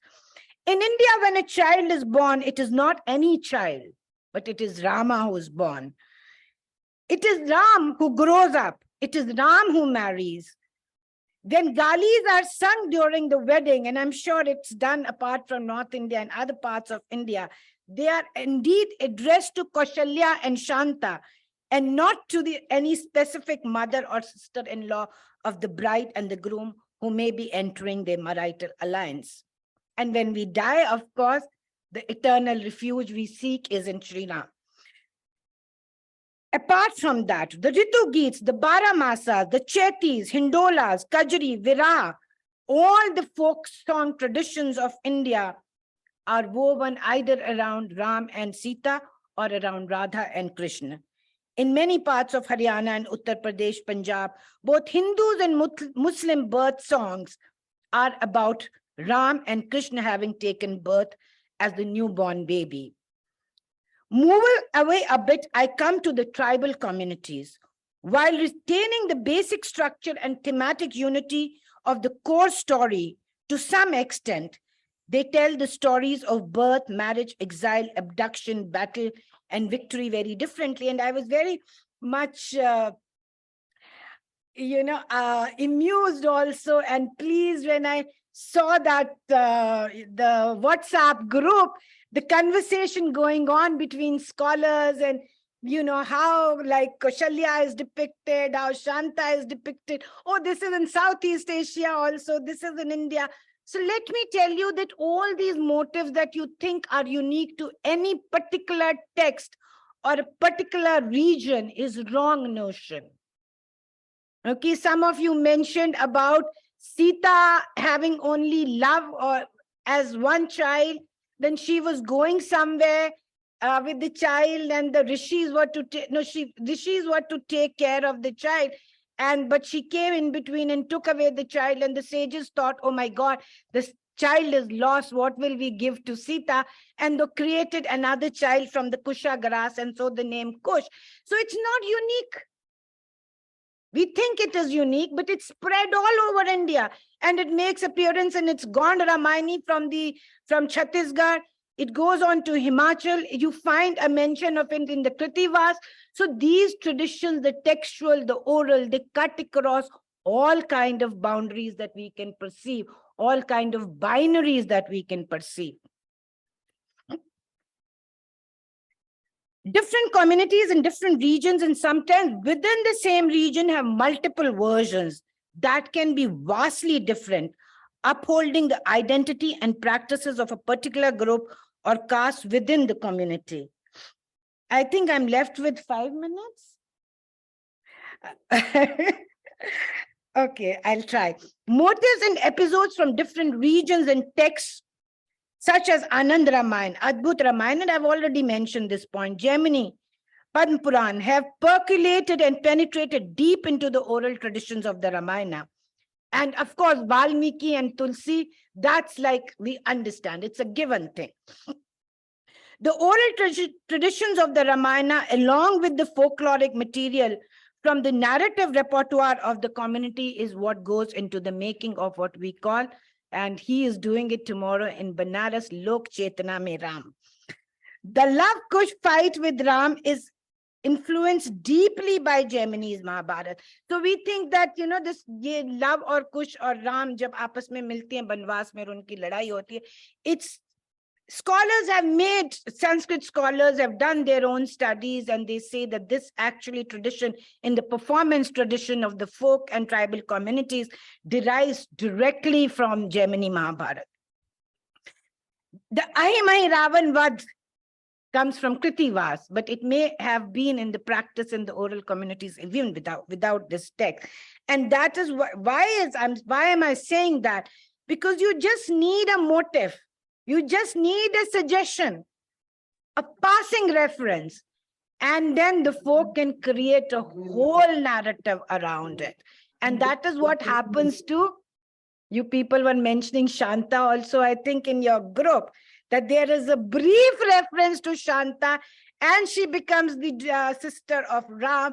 And then one Bhili Raman, just your Gujarat state, the Dungari Bhils, create a whole narrative in which they describe, or is it Bundeli? I think it's Bundelkhandi. They describe how and, where does Shanta come from? Who is Shanta? How does she become daughter of Dashrath? And interestingly, and a smile will cross your faces, but I will tell you that would be like a little, maybe not not needed at this point, is that there is a magical garden and Dashrath is forbidden. I mean, any male is forbidden to enter that garden, any male. So Dashrath by mistake enters there, he becomes a female and then he unites there with someone and then he has a daughter who's called Shanta. And I knew this reaction, but I'm going to come back to it. So he has a daughter and so he gets a daughter whom he then gives to Lompad, who is his friend. And then she gets married to Rishishringa and then she's brought back and the rest of the story that you know.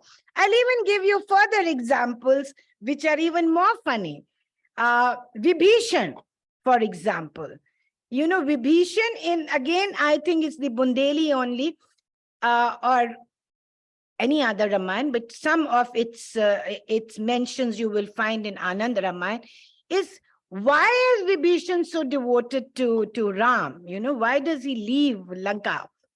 And thing is that when Dashrath and Kaushalya were to get married, she had a mind-born son from Dashrath. She conceived, but she's abducted by Ravan. She's taken to Lanka, and there she gives birth to Vibhishan. So Vibhishan, in that sense, becomes brother of Ravan. So it's not only about what you were sharing, oh, Sita's, Ravan's daughter and Falana's daughter or whatever, because a lot of these birth stories may also have traveled into your textual traditions from the oral sources.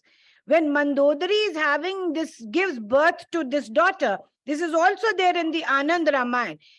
So nothing, very shocking and wow, we've discovered something new. So there, Ravan steals or takes it by force from the rishis, a pot in which they've been collecting blood from their little fingers, a sacrificial rite, okay? He takes it, Mandodari drinks it, she gives birth to an egg, and then it is prophesied that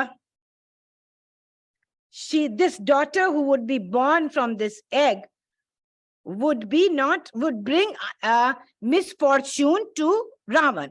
So this gets connected and this gets reflected, and you begin to talk about all kinds of motives that take you to how Sita could have been connected with Ravan. So the folk is free in its imagination in the way that it wants to say. It shocks the Sanskritists, it shocks the Pandit, and they say it's a heresy, it is heretic. Okay, some even opposed to this very tradition. But if the folk had not taken the tradition and not adopted and not related to this tradition of the Ramayana, of this civilizational discourse, then it would have stopped. The flow would have been stopped. So the flow is through the lok, not through the text, at least in the Indian context. And I will skip little more things because I think I've said my point. So there's no way that I would like to continue giving you examples. These few should, but there is one example that I would like to give before I conclude. Is an example, and that I'm precisely bringing this example because when I give you examples of the folk and tribal traditions and these various kinds of motives and the kind of explanations they come up for these passing references in the text, is that you always suppress a smile. And you think, kya? Matlab, satyanas kar diya. भक्ति की तो कोई है ही नहीं यहाँ पे, भावना ही नहीं है, पता नहीं क्या बोल दिया. तो मैं इस के बारे में आपको बताना चाहती हूँ कि these texts, do not take them literally, do not take them in isolated motives. You have to read that text within the context that it exists. And these texts are as philosophical as any textual tradition. They talk about the notions of life and death, of space and time, of male and female, of desire and asceticism, of sexuality. The point is that do you have the mind and the eye to read it that way? Or would you just stop कि रावण को सीता को रावण की बेटी बता दिया, मटके में से बच्चा पैदा करा दिया, आम में से बेटा पैदा कर दिया? So I think this mind that has made bifurcations, that doesn't want to accept the orality, or the other mind which doesn't want to accept the textuality, are both doing a big mistake. Because what is Ramayana after all? What is the Ramayana tradition? It is a dialogue. It is a dialogue which builds communities. It's a dialogue which brings communities together. These communities can be religious. These communities can be professional. There are stapatis, there are bards, as I said, there are dancers, there are artisans, there are craft person. They are all engaged in this dialogue. And the shrine that you build, whether it is this big or it is going and touching the skies above, actually is the expression of the emotional, aesthetic, philosophical investment that these communities have made into the spread and understanding of this tradition. Now, Aziz is here, and I want to mention that Ram doesn't belong to any one singular community. Ram belongs to Jainas, to Buddhas, to Hindus, and to Muslims. You would see one film if you have a time, but I cannot, before concluding, I cannot resist the temptation to give an example from his book, The Ramayanas of the Wayanad, in which he's talking about the folk songs of Bengal.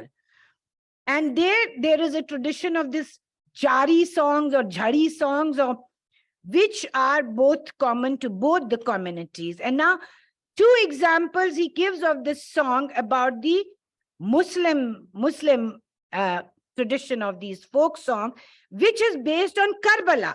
They're talking about the Karbala fight.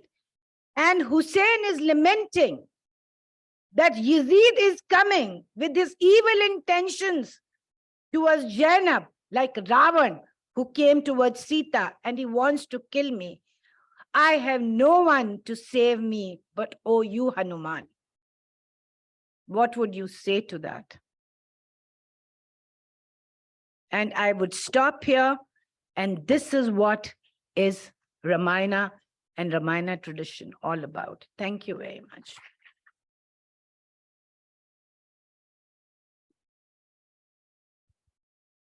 Thank you so much, Madam, for the insightful keynote address. It really gave us the vision to look at Ramayana.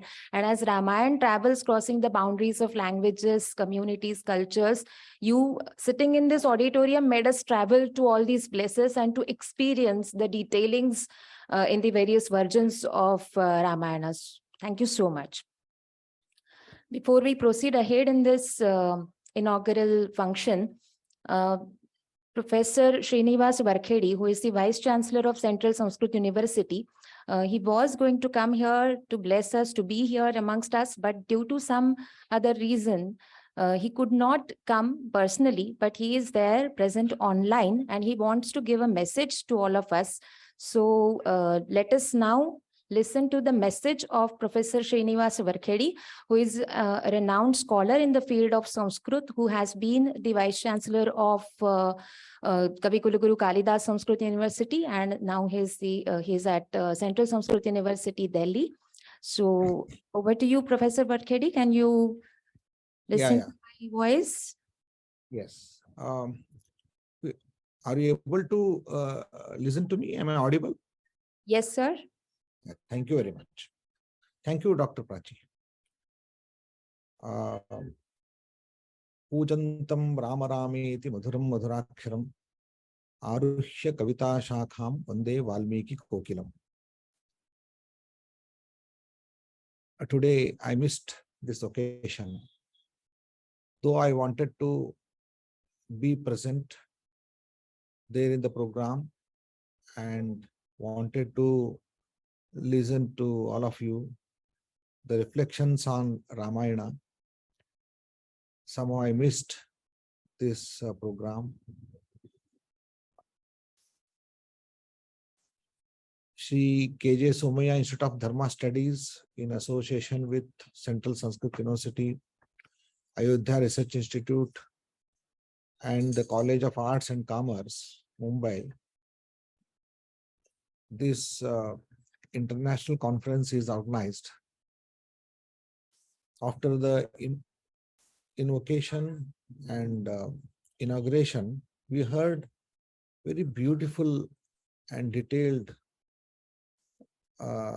reflections, very clear direction on reflections of Ramayana by the keynote speaker, Professor Molly Kaushal. I appreciate the efforts taken by the organizers to invite such a great scholar on Ramayana studies.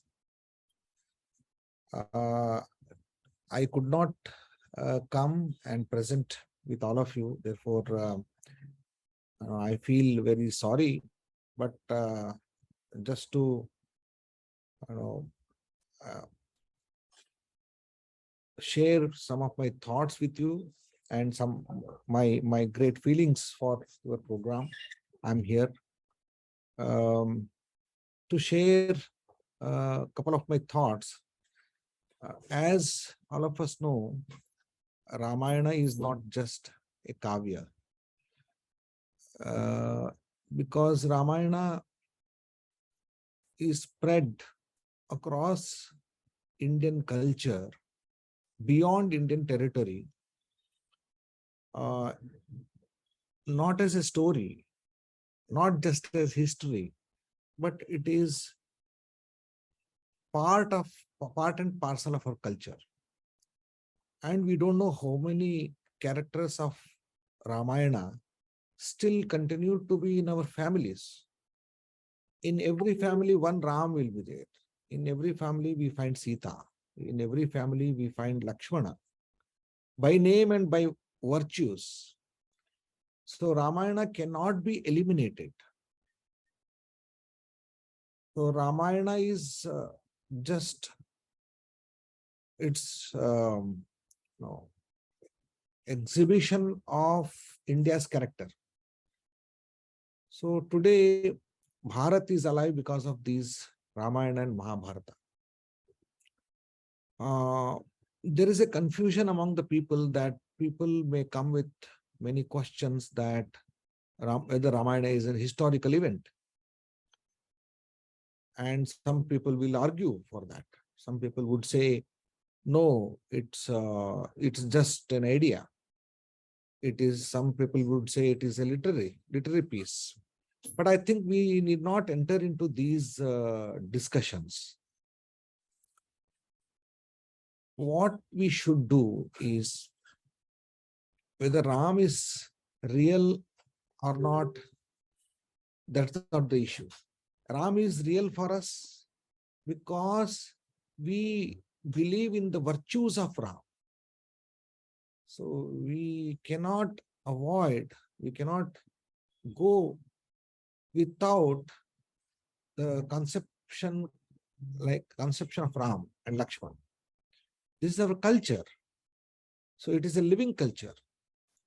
Ram is not dead. Ramayana is not dead. It is with us. Therefore, it is not history. History always the event of past. Ramayana is not an event of past. It's a living story for us. So therefore, there is a big confusion in Indian students, that researchers, that Itihasa is just history. No, history should not be translated as Itihasa. In our ancient Puranas, we call them Puravrittam. History means Puravrittam. I mean, this is Vritta is event. Puravritta means the event that has happened in the past. Puravrittam. Therefore, Itihasa is not history. Itihasa is learning. It is a living learning from the past. That's it. That means this learning continues with us. This is a kind of experience. So we experience Ramayana every day. Therefore, it is itihasa. And we should see that there is the term iti. Iti means thus. Thus, this is what happened, or thus, this is how happened. That means, thus means how do we perceive it? Our perception is added there. My experiences are added there. Therefore, itihasa is not just history.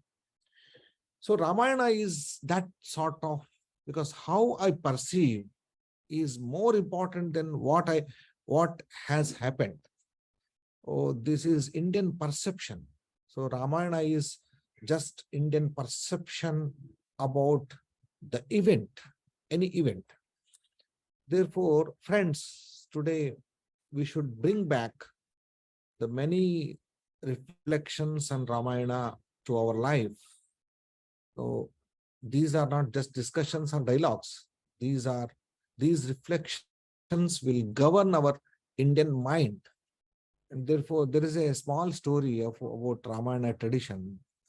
Professor A.K. Ramanujan once said, he wrote also in his one of the stories, articles, once at the end of Ramayana story event, Ram, the ring of Ram fell down. It went into a hole, and therefore he called, Rama called his Hanuman and asked him to bring back. Then he went inside the hole and he directly went to the Patal, where he fell in a big handa. Then the Patala Raja who was there, he saw him and he says, "Why are you here?" Then Hanuman says, "I am here to take my Prabhu's ring, which has fell down." Then he says, okay, don't worry, you can take it back. But you can see there are so many, you can take the ring which belongs to your Rama. Then he goes there and he tries to find out which one is. There are innumerable, hundreds of rings which are similar. Then he says, see, in every yuga, and this is how ring falls, and these rings are here. And every Hanuman says, I'm here to take my Prabhu's ring, and you can find out which one is yours. This story reflects that there are innumerable Ramayanas. I mean, Ramayana is not one, and Ramayana is repetitive. And today, in every house, Ramayana is different. With language, with culture, with their own religious belief. But Ram is great for them. And they embrace Ram. They keep Ram at home as Ram Lala, and their own son as brother. So reflections on Ramayana are continuous. It's a continuum. So this tradition should continue. Therefore, the reflection, every aspect of reflections on Ramayana should be examined. As long as we are not breaking the original spirit of Ramayana, we can continue to reflect. We can bring so many reflections. We should welcome them. So with these words, I really congratulate the organizers. And again, I am sorry for not coming and becoming part of your program. I'm thankful to you, for all of you, for taking this initiative. Thank you so much. Namaskar. So I invite Professor V.N. Rajashekaran Pillai, who is the Vice-Chancellor of Somaiya Vidyavihar University. I do have a biodata with me to introduce to him, but he tells us not to introduce him. Thank you. Thank you. Good morning, everybody.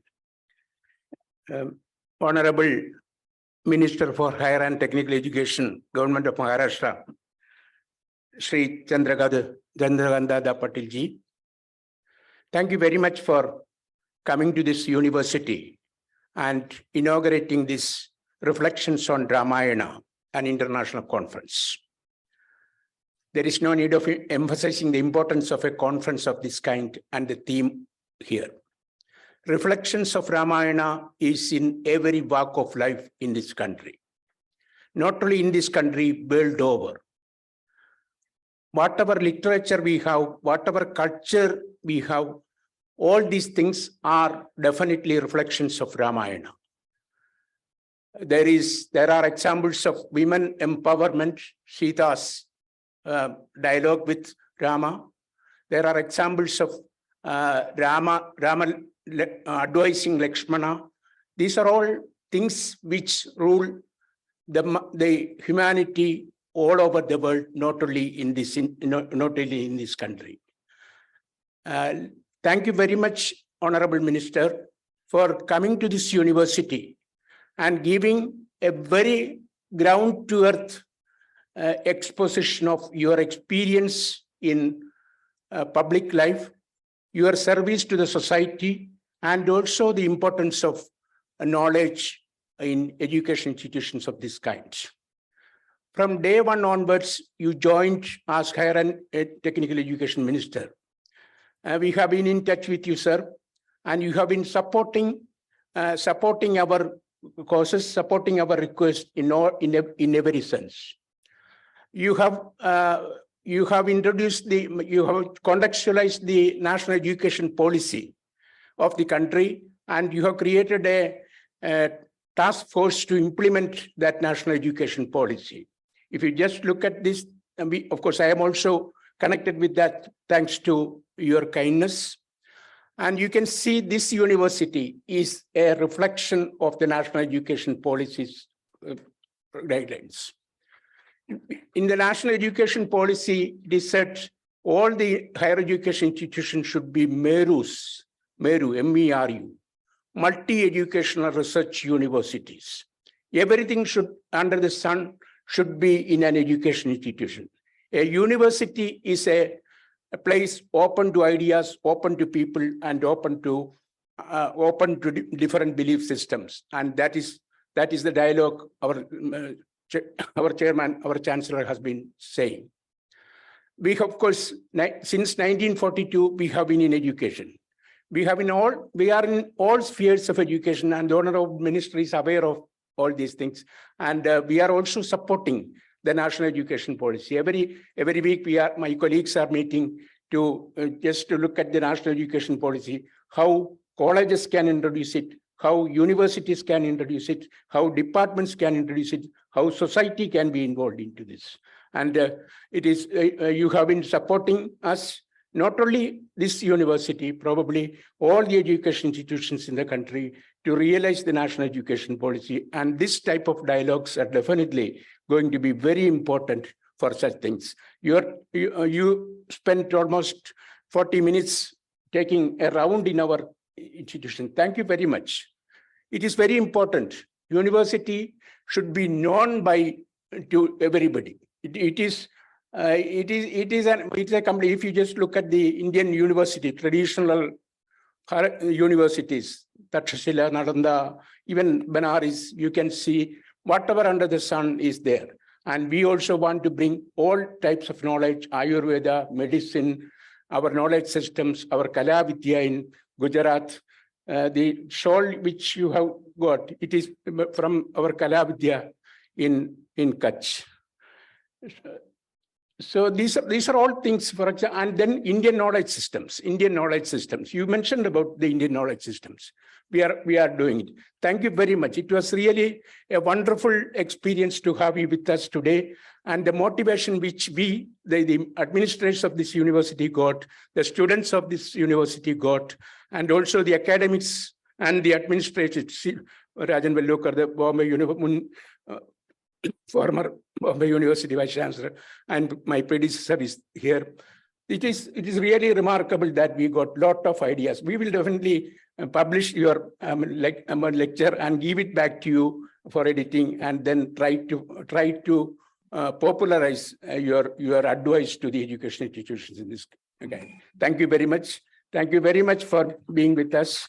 And let me also thank our Chancellor, Mr. Samir Somaiya, and the two guests, Professor Molly Kaushal and Luvkush Dwivedi. Let me thank all of you. And of course, all distinguished colleagues, our secretary, trust secretary, Rajan Vellukar, Dr. Pandey, support staff of the ministers. Thank you very much, the support staff of the minister, for facilitating this visit. And let me also thank all my colleagues, and particularly Mr. Sharma from the head office, for facilitating this visit of the minister. Thank you very much. Let me thank all the participants of this conference. You are all very important. Let me also thank you very much.